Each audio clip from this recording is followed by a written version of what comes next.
I'm Brian. And I'm Jordan, and we will be hosting today's episode of GSTV. First up in this exciting episode is Laura and Ashley telling us about DARE. Hi, Officer Lynch. Hi, how are you doing today? Good, how are you? I'm doing well. So, we want to know, what do you do here at Gwinnett Square? Well, my responsibilities here at Gwinnett Square is that I am the DARE officer. So I come to the 5th grade for at least 10 weeks or 10 lessons, and we do the DARE program. There is Officer Lynch.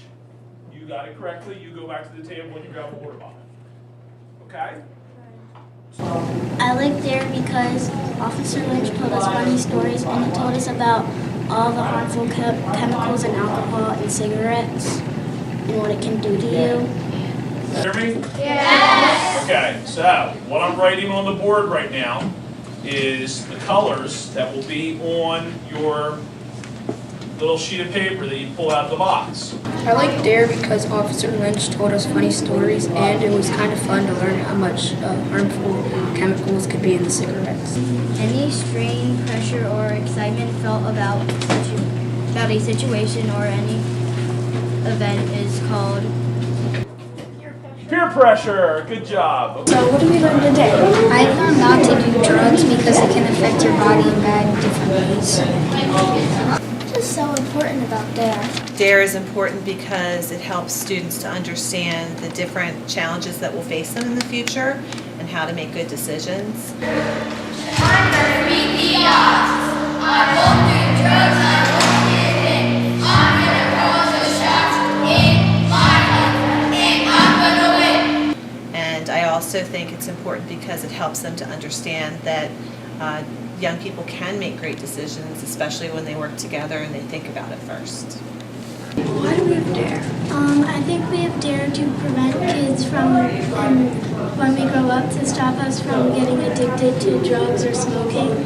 People can tell me what they know. I will listen as I go.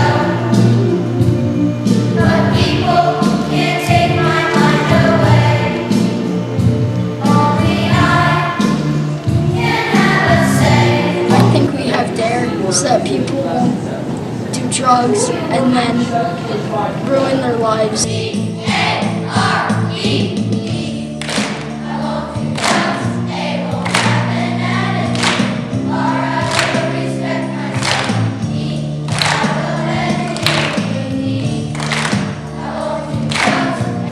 Drugs and alcohol and smoking is very, very harmful to you.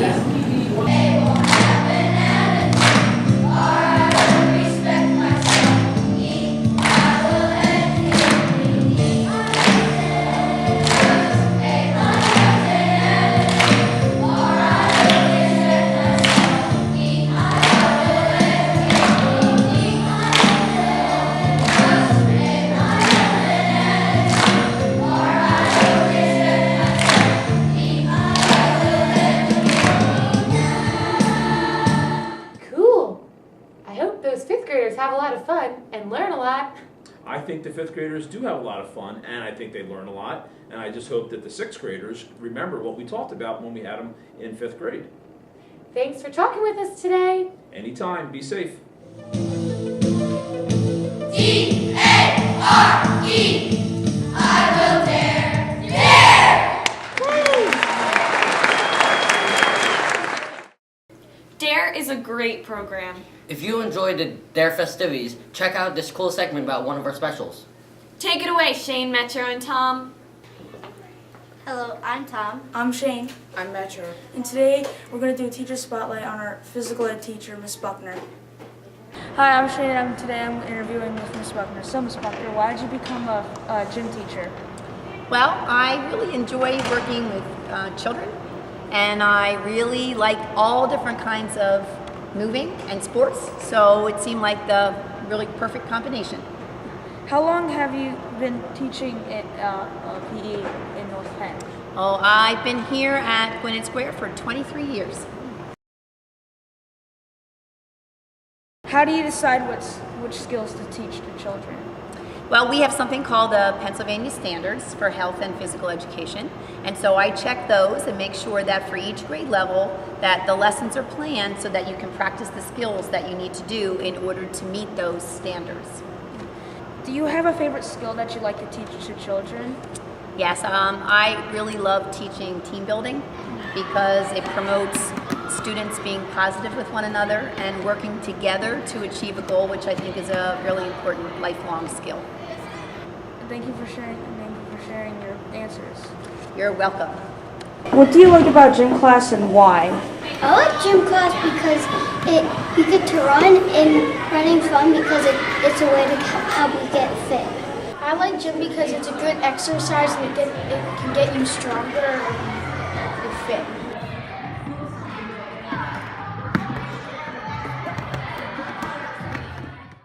Now we have a segment with Daniel and myself meeting with Miss Feliciani. What are you sharing with us, Brian? I'm glad you asked. Let's check it out. What is the Suzuki program? Our Suzuki program is a special program we have here at North Penn for students in grades kindergarten through 2nd grade. And it's a way for them to start being a part of our string program a little earlier. It's collaboration between the student and the parent and the teacher. And it's just a specific method of how to teach violin to someone, especially of a younger age level. How do they learn to play without reading the music?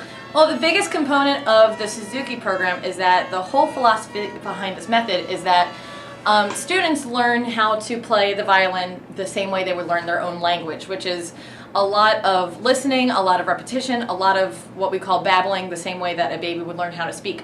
Really don't learn how to read music until they've gotten a good idea of how to play the violin and how to make a good tone. And the way that we teach them is by what's called rote teaching. So it's through a lot of listening, a lot of just echoing patterns, and the parents there to help because they're going to help assist them at home with what they need to be working on in order to learn the skills that the songs in this method teach. So instead of watching me this time, just watch your fingers, make sure they're landing right where you want them to so that we sound like one person. We're going to start again from the beginning. So when you're ready, put your bows back on the string.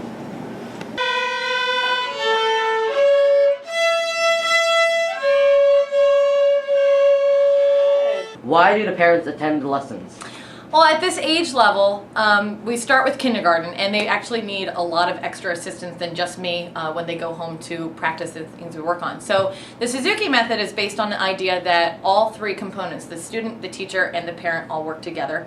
And the parent acts as the home teacher. So when they're in class, they're not only observing the activities that they do, but I teach them before the children even start taking lessons how to play the violin and how to break down the steps that we're going to do in here so they can help teach them at home. Are laying flat against the neck of the instrument, which is causing them to bend. The dot that I put on their thumb is actually on the side of their thumb. So go ahead and turn around, face your parents, go into playing position. You got it. Let's straighten out that thumb. You got it. We're going to put that dot right on your star. That looks great. And then check those thumbs. Are they still on the dots?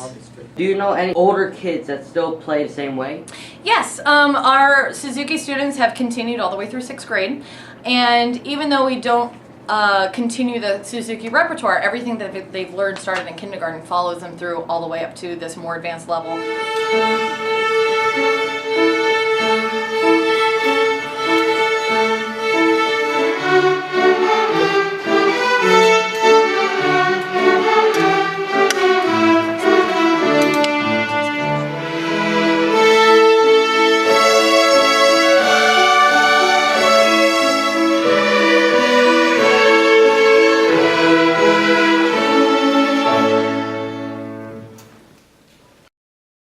Last but not least, we have an adventure with Piper today.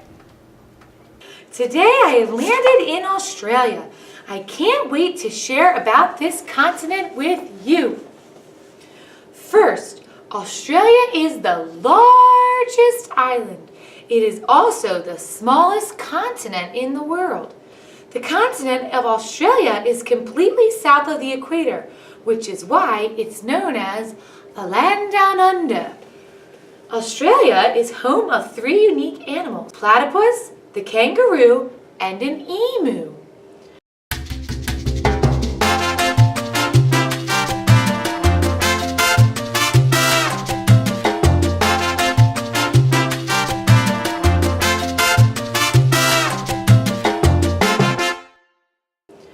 you like snorkeling and exploring the ocean, Australia's Great Barrier Reef is the world's largest coral reef.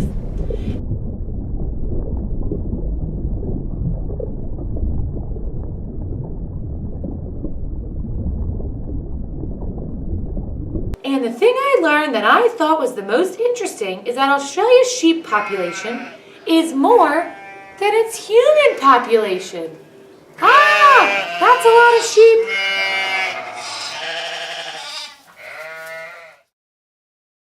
Well, kids, that's it for today. Can't wait for you to join me on my next adventure. Who knows what continent I will be on next?